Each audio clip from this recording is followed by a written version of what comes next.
हमारे साथ जुड़ने के लिए सब्सक्राइब कीजिए हमारे चैनल पतंजलि आईएएस को और बेल आइकन को प्रेस करना न भूलें।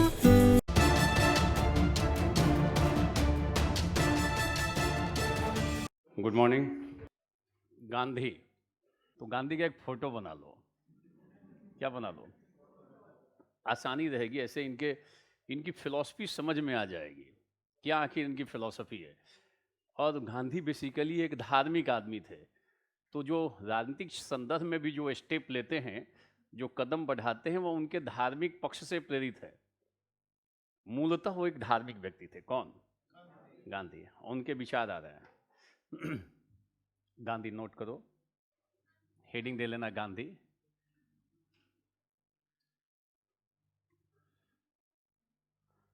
मोहनदास करमचंद गांधी, बापू भी कहा जाता है।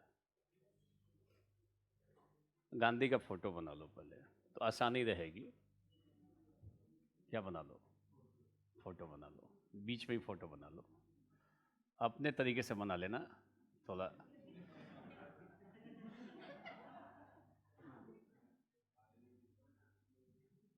बना लोगे। कौन है? मान लेना गांधी हैं, और ये चश्मा भी पहना दो आप, ठीक है? चश्मा पहना के और इसमें बना लोगे। मान लेना कौन है? गांधी है। थोड़ा इनको थोड़ा सा कर दिया। इससे कितने सवाल आप टैकल कर लोगे एक पेज से? गांधी पे सैकड़ों किताबें हैं, हिंदी में भी सैकड़ों हैं, इंग्लिश में तो हैं ही, हिंदी में भी बड़ी मात्रा में किताबें हैं।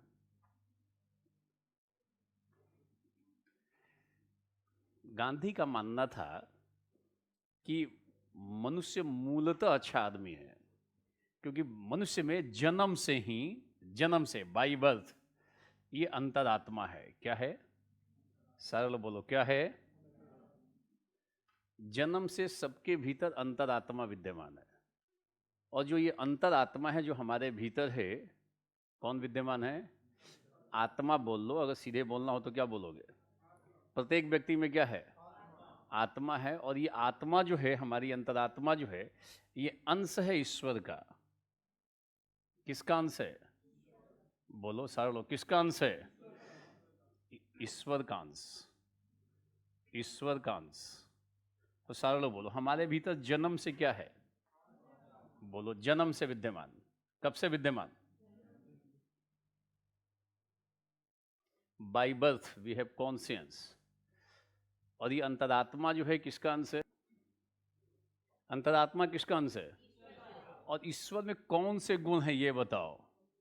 इसमें कौन से गुण हैं? अच्छे गुण कि बुरे गुण? जितने अच्छे गुण हैं वो सब अपनी पराकाष्ठा में किसमें हैं? किसमें है विद्यमान? जैसे हम लोग ज्ञानी हैं तो ये सर्वज्ञ है, सर्वज्ञानी है। हम लोगों के पास भी शक्ति है तो ये सर्वशक्तिशाली है। हम लोग भी कुछ थोड़ा बहुत दया है तो ये परम दयालु है। तो इसके अंदर क्वालिटी कैसी है, अच्छी कि बुरी? बोलो। 4-5 मूवी का भी नाम लिख सकते हो। महान, दयावान, बाहुबली, 1-2 मत लिखना, ये स्वर्णो ऐसे भी लिख सकते हो। किसमें? ये परम दयालु है। बोलो, ये स्वर्णो करुणावान है, सत्य है, बोलो, न्यायी है। ये सब इसके अंदर क्वालिटी है। किसके भीतर? हम ईश्वर में कभी भी गलत गुणों का आरोपण नहीं करते कि चोर है, भ्रष्ट है, ये स्वर्णो ऐसा बोलते हैं क्या? ईश्वर में सबसे अच्छी क्वालिटी हम इम्पोज करते हैं। कौन सी क्वालिटी? ये सब नैतिक क्वालिटी है। इसके अलावा हम उसको ये भी बोलते हैं सर्वशक्तिमान है। बोलो, ये स्वर्णो सर्वज्ञ है, सब कुछ जानता है। परम दयालु तो लिख ही लियो, दयावान उसी को। हम जब ईश्वर के सामने पूजा करते हैं तो ये मान के चलते हैं उसके भीतर ये क्वालिटी, अदरवाइज झुकेंगे नहीं। ये स्वर्णो सर्वज्ञ का मतलब, इसलिए कई बार जब जाते हैं तो मन ही मन में बोल देते हैं कि देखना पीटी पास करा देना, किसी को सुनाई नहीं देता है। कहाँ बोलते हैं? भीतर में। और पता है कि ये जान लेगा, क्यों? सर्वज्ञ है और ये सर्वव्यापक है। मतलब बोलने के बाद यही नहीं कहते कि यहीं पे रिजल्ट दिखा दो तब जाएंगे। मान लेते हैं कि हम कहीं पे भी चले जाएं तो ये रिजल्ट वहां पे भी कौन? सारी अच्छी, थोड़ा बेसिक समझना एकदम तार्किक तरीके से, तो आपका फंडा क्लियर हो जाएगा। तो ये मनुष्य के अंदर, ये ईश्वर में कौन सी क्वालिटी, ये क्वालिटी पे विशेष चर्चा करेंगे। ये नैतिक गुण है। कैसे गुण है? और ये ईश्वर का अंश कौन है? ईश्वर का अंश कहाँ विद्यमान है? तो प्रत्येक व्यक्ति जन्म से अच्छा आदमी होता है कि बुरा आदमी? क्यों? बोलो। जन्म से कौन विद्यमान? ईश्वर का अंश विद्यमान है। तो जन्म से प्रत्येक व्यक्ति अच्छा। जन्म से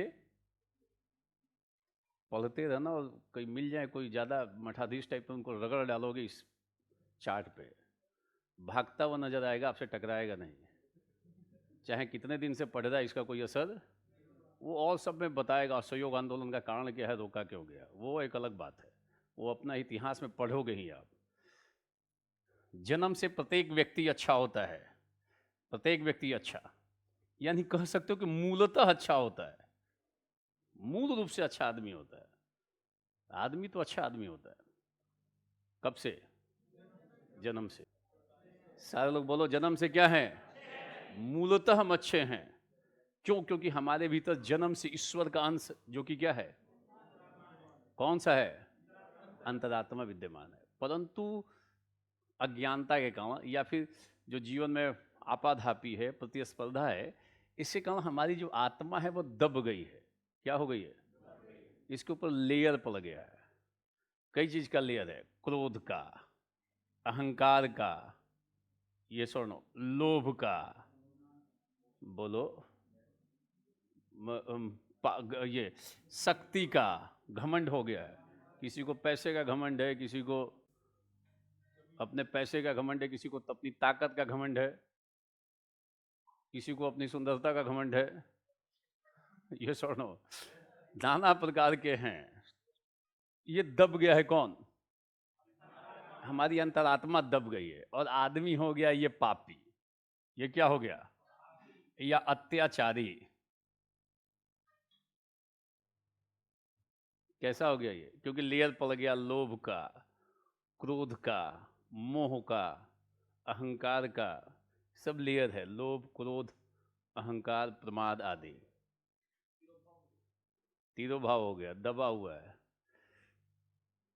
एकदम कोर फिलॉसफी में हो, ध्यान रखना। सारी चीजें कर लोगे इसके बेस पे। तो आदमी, आदमी जन्म से क्या है, बट कालांतर में क्या हो जाता है? इन सब चीजों का। तो ये बोलो, पापी व्यक्ति को आप फांसी दोगे? दोगे फांसी? अत्याचारी को, कोई भी अत्याचारी हो, फांसी दोगे? गांधी फांसी के प्रबल विरोधी थे। कौन? क्यों? क्योंकि उनका मानना था कि आदमी सुधर सकता है। तो वो कहते हैं पाप से घृणा करो, पापी से नहीं। क्यों? स्टेटमेंट है उनका, पाप से घृणा करो। क्यों? पापी के भीतर भी क्या है? ईश्वर का अंश। यदि बोलो ये सौ नो, अत्याचारी को आप फांसी दोगे? कौन सा सिद्धांत अपनाते हैं? दंड का सुधारात्मक सिद्धांत। नोट कर लो।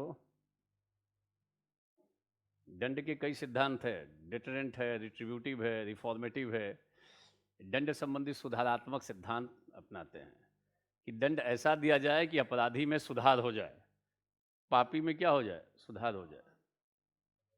फांसी कभी नहीं, क्योंकि फांसी दे दोगे तो आदमी के सुधरने की संभावना सदा के लिए समाप्त। और आदमी सुधर सकता है, कोई भी आदमी हो, वो आदमी क्या हो सकता है? सुधर सकता है। क्यों सुधर सकता है? उसके भीतर। गांधी जी हमेशा बार बार कहीं पे कुछ अपनी मांगों के लिए क्या करते थे? बारंबार बोलो, क्या करते थे? सारे लोग बोलो। सत्याग्रह करते थे। सत्याग्रह के कई रूप हैं। अनशन भी है, असहयोग भी है, हिजरत भी है, भूख हड़ताल है। सत्याग्रह के कई रूप हैं। गांधी ने अलग अलग अवसरों पे ये सब किया है। बोलो ये स्वर्णो, एक ही रूप है क्या? सत्य की विजय के लिए किया जाने वाला संघर्ष जो है सत्याग्रह, आध्यात्मिक संघर्ष है, भौतिक संघर्ष नहीं, शरीर से संघर्ष नहीं करते हैं। कैसा संघर्ष है? किसकी विजय के लिए? हम सत्य की विजय के लिए आग्रह करते हैं, निवेदन करते हैं, उसके लिए संघर्ष करते हैं, सामने वाले को कष्ट नहीं देते हैं। कहाँ पे? सत्याग्रह में। और सत्याग्रह के द्वारा ये क्या करते थे? पापियों का या अत्याचारियों का क्या करते थे? हृदय हृदय परिवर्तन, उसका हम एटीट्यूड परिवर्तन करेंगे। कौन सा परिवर्तन? अभिवृत्ति परिवर्तन, रवैया उसका बदल देंगे। जो जगी हुई, जो दब गई है अंतरात्मा, क्या करेंगे? अंतरात्मा को जागृत कर देंगे। जागृत, इसको जगा देंगे जो दब गई है। हृदय परिवर्तन में यही होता है। तो ये सत्याग्रह के माध्यम से पापी का क्या करते थे? और हृदय परिवर्तन का संदर्भ किससे है? उसका एटीट्यूड चेंज। अभी तक वो लोगों को दबाने में आनंद लेता था, कि अत्याचार करने में, पाप करने में। अब उनकी सेवा में उसको आनंद मिलेगा, उनको मदद करने में आनंद मिलता है। क्यों? क्योंकि उसके भीतर कौन सा गुण है? और ईश्वर है कैसा? तो ये अगर जागृत होगा तो वो भी दयालु हो जाएगा, दया करके खुशी प्राप्त करेगा। क्या करेंगे? उसकी अंतरात्मा को। अब बताओ, सत्याग्रह के क्रम में किसको कष्ट दिया जाता है? स्वयं को, कि जिसके एंटी में कर दे उसको? बोलो, किसको कष्ट? स्वयं को। सत्याग्रह सबकी बस की बात नहीं है। सत्याग्रह वीरों का भूषण है। किसका भूषण है? वीरों का भूषण है। वीरों का। इसको साधारण लोगों के बस की बात नहीं है सत्याग्रह करना। सुबह में बैठेगा, दोपहर तक में तोड़ देगा, ये सुनो, शाम तक में जूस पी ही लेगा। बोलो, जैसे उसको कष्ट शुरू होगा 2-3 घंटे में तो स्थिति बिगड़ जाती है। संदर्भ को देखना, गूढ़ता और गंभीरता को देखना। सत्याग्रह में के माध्यम से वो पापी और अत्याचारियों का हृदय परिवर्तन करते थे, उनका अभिवृत्ति परिवर्तन। और एक बार इसकी अंतरात्मा जागृत हो गई तो किसके अनुसार काम करेगा? और इसको जागृत कर, सत्याग्रह जब करते थे इस क्रम में किसको कष्ट देते थे? स्वयं को कष्ट।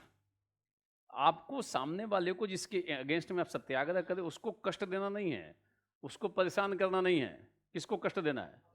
स्वयं को कष्ट देते हैं। स्वयं को कष्ट देना है कहां पे? सत्याग्रही में ये ताकत होनी चाहिए कि वो स्वयं को क्या दे सके। अगर मान लो आपके सामने कोई व्यक्ति स्वयं को खूब दुख दे रहा है, कष्ट दे रहा है, और आपको परेशान नहीं कर रहा है, तो आपके भीतर क्या जागृत होगा? थोड़ी दया जागृत होगी। कौन सा भाव पैदा होगा? लग रहा है कि भूख से मर जाएगा, थोड़ा इसको पूछ लेते हैं हालचाल। बोलो, दया भाव जागृत होगा। बोलो ये स्वर्णो, जो कष्ट आप झेलते हो तो सामने वाले के इस पे चोट पहुंचाएगा। किस पे? इसको हिट करेगा वो। बोलो ये स्वर्णो, इसके अंदर जब कष्ट दोगे तो अत्याचारी में क्या भाव आएगा? दया भाव। बोलो ये स्वर्णो, थोड़ा आपके प्रति प्रेम उमड़ेगा। कौन सा भाव? लगेगा कि रे इसको कुछ मदद है तो अत्याचारी। अगर आप उसको परेशान करोगे तो आपको इलिमिनेट कर सकता है, क्योंकि उसके पास ताकत है, अत्याचारी है, पापी है, और गुस्से में आ जाएगा। साहस है उसके पास। ध्यान रखना, जो पापी या अत्याचारी होता है इसके पास तो साहस होता ही है। क्या होता है? बोलो, साहस है तभी तो अत्याचार कर रहा है। बोलो, बिना साहस के तो संभव नहीं है। तो आप जब स्वयं को कष्ट में दोगे, बोलो, तो सामने वाले में क्या उत्पन्न होगा? इसका मतलब आपने किसको जागृत किया? और ये एक बार जागृत हो गया तो क्या हो गया? इसके अंदर ताकत है, साहस है, ताकत है, तभी तो पाप कर रहा है। कुछ तो तक शक्ति रखता है। 50 लोगों के ऊपर अत्याचार कर रहा है, सैकड़ों लोगों के ऊपर अत्याचार, इसका मतलब शक्ति रखे हुए। बुद्धि भी रखे हुए, साहस भी है, और आपने इसका हृदय परिवर्तन करा दिया। तो ये आदमी अब क्या करेगा? अपनी ताकत का, साहस का उपयोग जनहित में करना शुरू करेगा। इससे सर्वोदय होगा। क्या होगा? सर्वोदय का मतलब बोलो, सर्वोदय का मतलब सबका साथ, सबका विकास। उस जोड़ दो उसी से ही। बोलो ये सुनो, सर्वोदय का मतलब सबका विकास। अब ये बोलो कि जो अगर संपन्न व्यक्ति है, धनी व्यक्ति, उसका कौन सा विकास करोगे? देखो, गरीब व्यक्ति का भौतिक विकास होगा, आर्थिक विकास होगा, और धनी व्यक्ति का नैतिक और आध्यात्मिक विकास होगा। सर्वोदय में सबका उदय होगा। किसका उदय होगा? सर्व और उदय दो शब्दों के योग से बना है। कौन? सर्व का मतलब होता है सभी का। सर्व के दो संदर्भ हैं, सभी का और सभी प्रकार से। मैं पूछूं सर्वोदय क्या है? सारे लोग बोलो, सर्वोदय मतलब सभी का। बोलने में दिक्कत है, बोलो। सभी का उदय ही सर्वोदय है। एक चीज काट नहीं सकते हो, हटा नहीं सकते हो। सभी का, सभी प्रकार से उदय ही। अब इसी को लंबा खींचते चले जाओगे। सभी का मतलब अमीर का, गरीब का। सभी को हम दो भागों में बांट सकते हैं ना। सभी को हम दो भागों में बांट सकते हैं, स्त्री का, पुरुष का, बूढ़ों का, बच्चों का। सबका विकास, सबका उदय। अब सवाल है, अमीरों का कौन सा उदय? नैतिक उदय। और गरीबों का कौन से उदय? भौतिक उदय। और सभी प्रकार से का मतलब क्या हो गया? सामाजिक, आर्थिक, राजनीतिक, सांस्कृतिक, सभी प्रकार से उदय।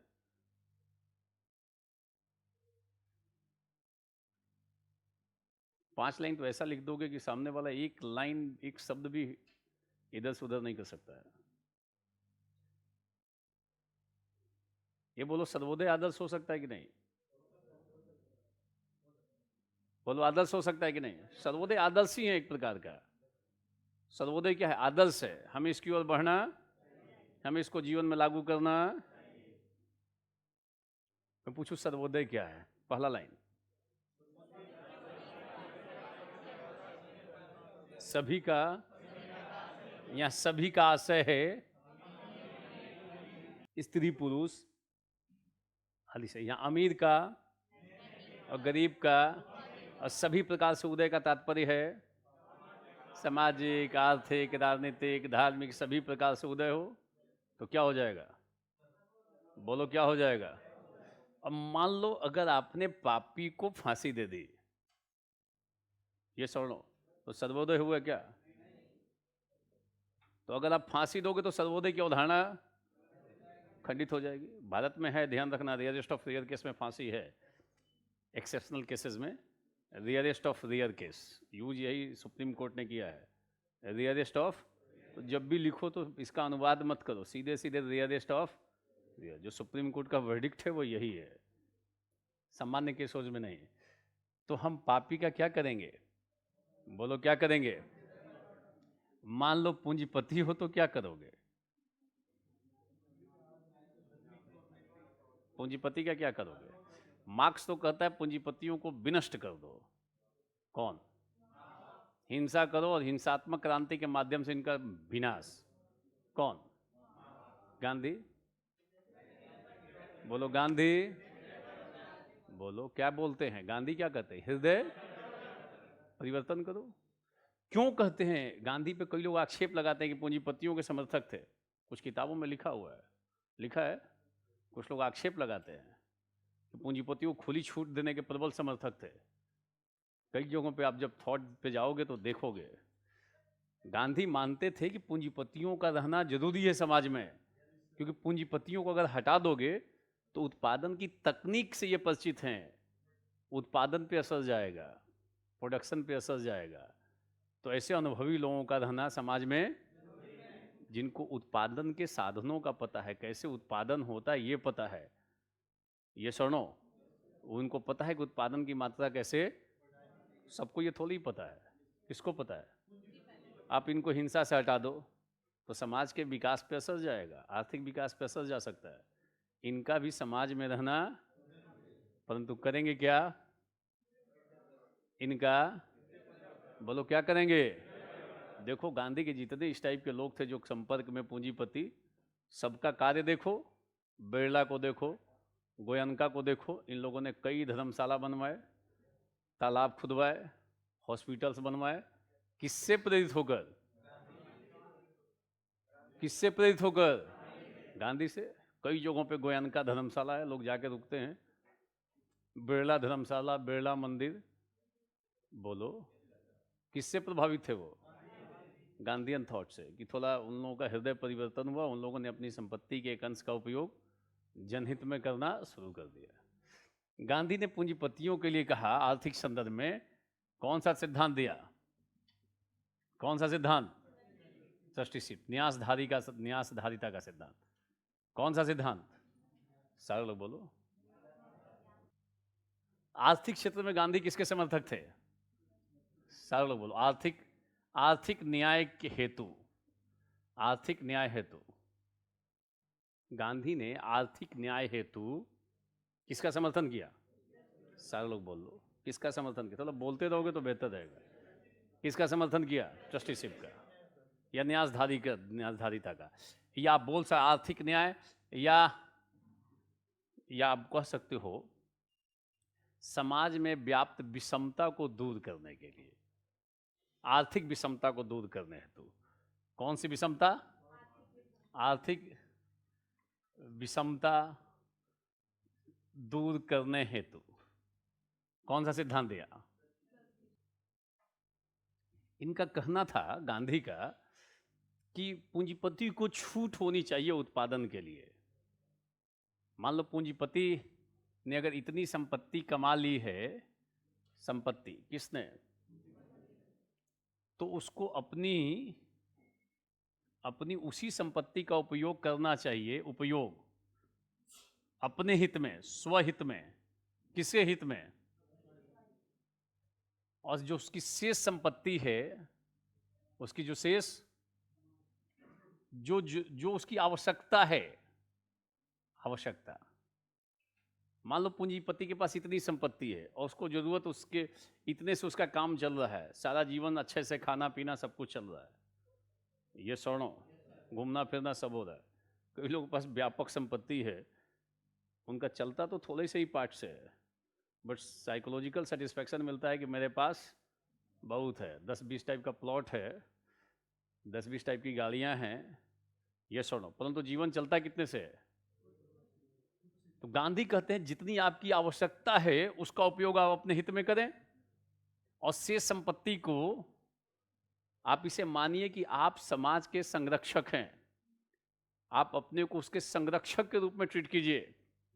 पूंजीपति को क्या कहते हैं? आप उसके ट्रस्टी बन जाइए। क्या बनिए? शेष संपत्ति का क्या संरक्षक कौन होगा? पूंजीपति। संपत्ति उसी के पास रहेगी, सरकार नहीं लेगी, बोलो। और वो अपनी शेष संपत्ति का उपयोग किसमें करेगा? बोलो किसमें? लोक कल्याण के कार्य में। किस कार्य में? जनहित में या लोक कल्याण में? लोक कल्याण। ये सुनो, तालाब बनवाए, कुआं खुदवाए, हॉस्पिटल बनवाए, स्कूल बनवाए, कौन? बोलो कौन? पूंजीपति। वो अपनी शेष संपत्ति का संरक्षक हो जाएगा।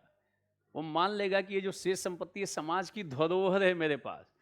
अपनी शेष संपत्ति को क्या मानेगा? समाज की, बोलो समाज की, ये शब्द सब यूज करना, ये समाज की धरोहर है और मैं इसका संरक्षक हूं, ऐसा पूंजीपति को मानना पड़ेगा।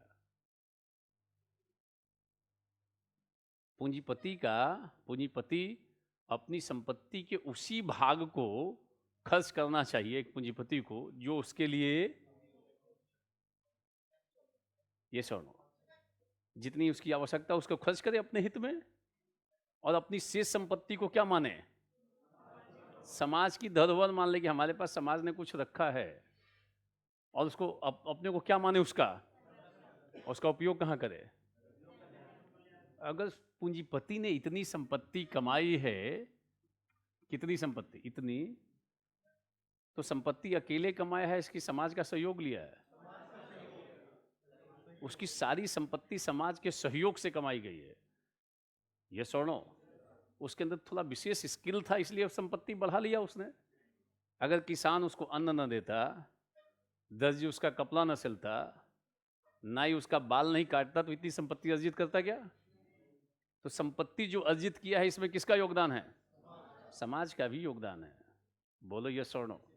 गांधी ये भाव पैदा करते हैं किसमें, किसमें, पूंजीपतियों में, कि आप जो संपत्ति अर्जित किए हो उसमें किसका योगदान है। तो आपका यह दायित्व बनता है, कृतज्ञता नहीं कि आप कृपा कर रहे हो, आपका यह दायित्व है कि आप उसका किसमें खर्च करो, जितनी आपकी जरूरत है उसको, बोलो, अपने हित में उपयोग करो। अब तो CSR आ गया, ये तो गांधी का ही थॉट का तो इम्प्लीमेंटेशन है। ये जो है जनहित या लोक कल्याण में उपयोग, ये स्वैच्छिक है। कैसा है, अब इसको बना दिया गया है कानूनी। नेट प्रॉफिट का 2% दे दो, कॉर्पोरेट सोशल रेस्पॉन्सिबिलिटी, सामाजिक निगमित दायित्व। नेट प्रॉफिट का 2% जो कंपनियां हैं उनको खर्च करना पड़ेगा, लीगली बाउंड है, कंपनी एक्ट में आ गया है। ये नया जो कंपनी एक्ट बना उसमें इसको लागू कर दिया गया CSR का ये फंडा। तो यहां स्वैच्छिक था और यहां पे क्या हो गया, तो CSR को किससे कोरिलेट कर दो, बोलो। और ट्रस्टीशिप अभी प्रासंगिक है कि नहीं है। आप देखो कई सारे बड़े बड़े पूंजीपति हों, ये जो विप्रो के हेड रहे हुए हैं, अजीम Prem ji, Warren Buffett, Bill gets, ये लोग अपनी संपत्ति का एक बड़ा भाग कहाँ खर्च कर रहे हैं, बोलो। टाटा, नहीं, बहुत सारे लोग अपनी संपत्ति का एक 2% नहीं, इससे भी ज्यादा भाग। गांधी की प्रासंगिकता दिख रही है, बोलो दिख रही है कि नहीं दिख रही है, बोलो यस और नो। अगर आपने संपत्ति बहुत ज्यादा अर्जित की है, आपके अंदर संपत्ति अर्जन करने की कला थी, खेती की तो कला नहीं है ना, बोलो। और किसान यदि कहे कि नहीं मैंने अन्न उपजाया है, मुझे कला है, ये इसको मैं 10,000 रुपये kg बेचूंगा, बताओ क्या होगा, मना कर दे। तो अपने से उपजा सकता है क्या पूंजीपति एक फसल को, उसको सपोर्ट मिला है ना, समाज के अन्य लोगों के सहयोग से अर्जित किया ना। इस अर्जन में समाज की भूमिका है कि नहीं है, प्रत्यक्ष या परोक्ष रूप से। तो इसका दायित्व तो बनता है कि संपत्ति का उपयोग, नहीं, संपत्ति का उपयोग कुछ काम करे सामाजिक हित का। क्या एक्सीलेंट थॉट है। अब मान लो गांधी का योगदान लिखना आर्थिक क्षेत्र में लिख सकते हो कि नहीं, मैं पूछूं ट्रस्टीशिप बता दो, तो समाज में अर्थात गांधी जी ने या सिद्धांत प्रस्तुत किया था। ट्रस्टीशिप के सिद्धांत में पूंजीपति को यह स्वीकृति दी जाती है कि वह स्वहित में उपयोग उसी संपत्ति का करे जो उसके लिए, और अपनी शेष संपत्ति को क्या माने, और अब स्वयं को उसका और उसका उपयोग। और ये क्या है, बाद में अभी ढांचा आ गया। तो बोलो कि ये जो अवधारणा आई है CSR की, ये गांधी के ही सपनों को एक रूप में साकारित करने का प्रयास है, बोलो ये स्वर्णो। आर्थिक क्षेत्र में कुटीर उद्योग धंधों के समर्थन आज भी खूब काम हो रहा है। सरकार भी कर रही है कि नहीं, लघु और कुटीर उद्योग धंधों के प्रोत्साहन के लिए अलग से राशि दे रही है कि नहीं। ये स्टार्टअप्स योजना क्या है, बोलो क्या है, बोलो क्या है स्टार्टअप। आपको स्वरोजगार की व्यवस्था हो रही है ना, ये गांधी के सपने हैं कि नहीं? गांधी प्रासंगिक हैं कि नहीं है? कुटीर उद्योग में स्वामी तो अपने पास होता है कि दूसरों के पास होता है? बोलो। तो ये भी तो एक तरीके से वही है।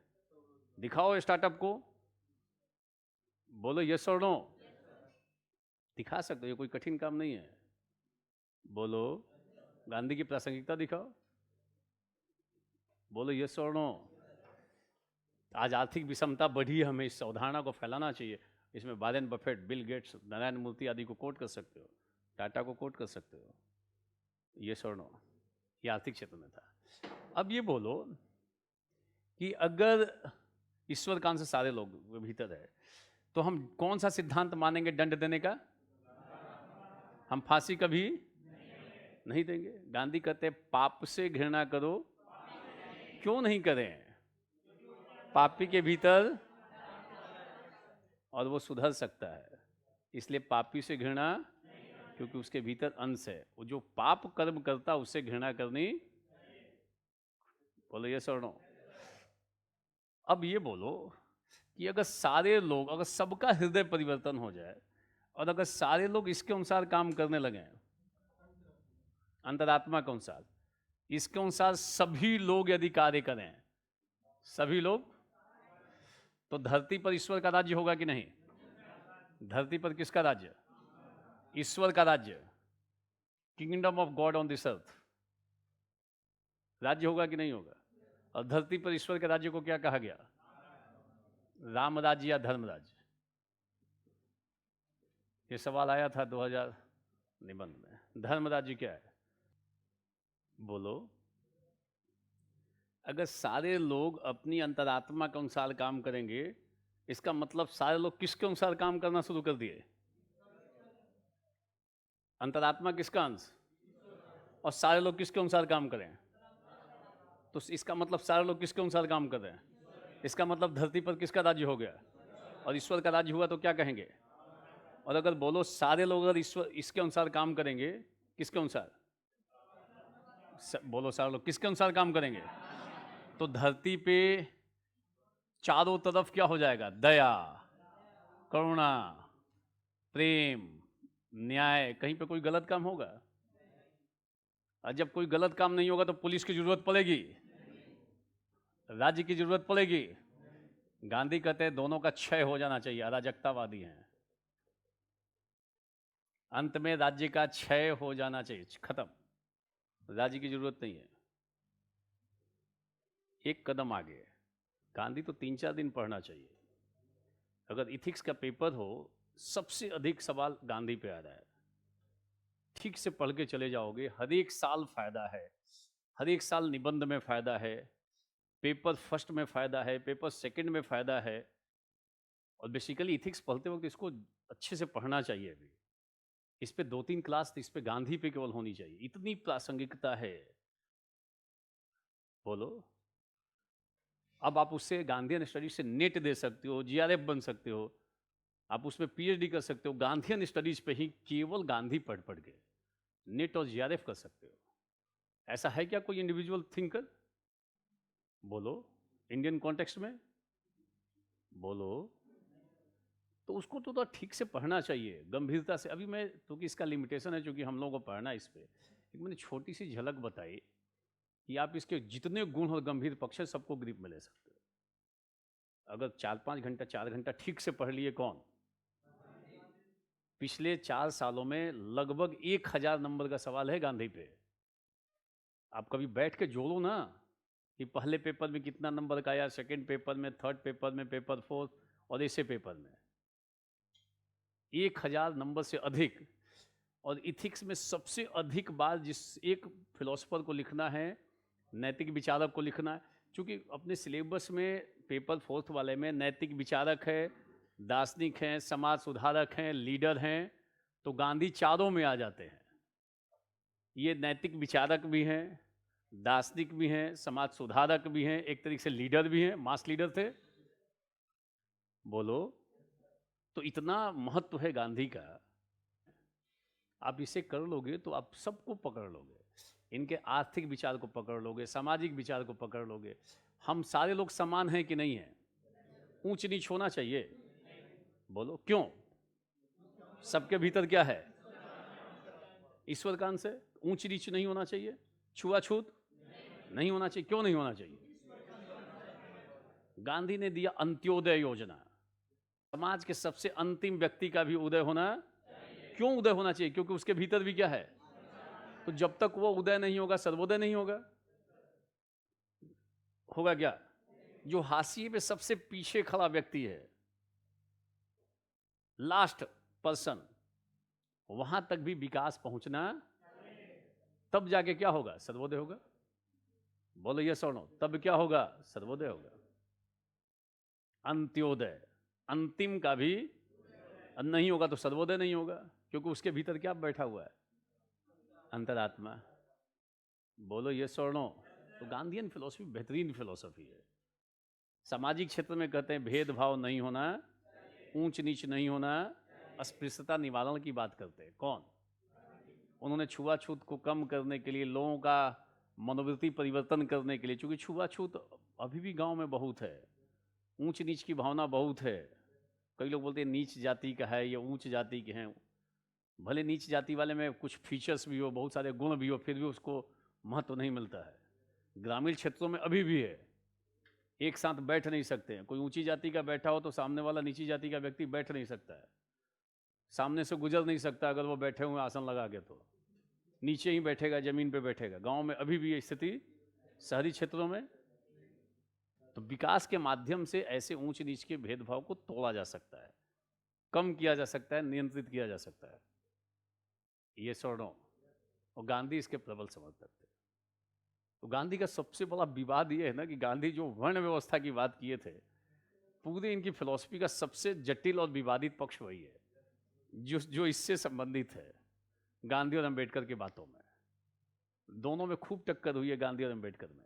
गांधी थोड़े आइडियलिस्टिक टच लिए हुए थे, बड़ी बड़ी बातें खूब करते हैं, और एक अंबेडकर प्रैक्टिकल आदमी है, व्यवहारिक, क्योंकि इन्होंने झेला था भेदभाव को। तो इन्होंने जो झेला था, ये प्रैक्टिकल सोल्यूशन चाहते हैं।